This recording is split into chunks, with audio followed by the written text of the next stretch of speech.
همس أوجاع.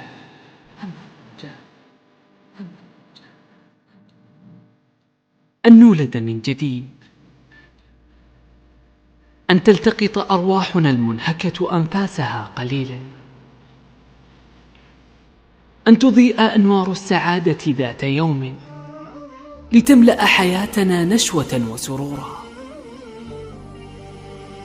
هل كل ذلك في عرف البشر مجرد أحلام؟ أن تأتي اللحظة التي نحب فيها بعمق، أن تهدر مشاعرنا ويستهان بها أمام أعيننا، أن نرتدي في كل مرة ثوب الدفء والحب من أجلهم. هل سيطول أمد كل ذلك؟ هل ستغدو أحلامنا ممكنة التحقق ونتأهب لاستقبالها بكل بشاشة؟ هل ستهب رياح البشرى بمحض إرادتنا لنعيش ما تبقى من لحظات العمر الهانئة والتي دفنت وهي لا تزال في المهد؟ هل سيرحل الخوف ولن يعود له وجود؟ ما الحياة في اعتقادنا سوى حقل أوجاع وتنهدات، بل هي سيل من الآلام المضنية والأحزان الصامتة.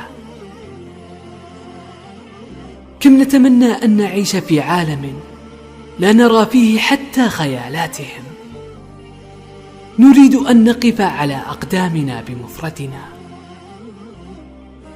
أن نصمد أمام تيارات الحياة المتقلبة، أن تكون قلوبنا حرة طليقة،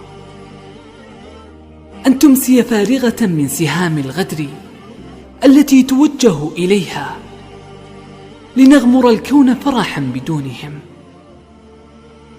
نريد أن نتحدى تجاعيد الحزن في ملامحنا،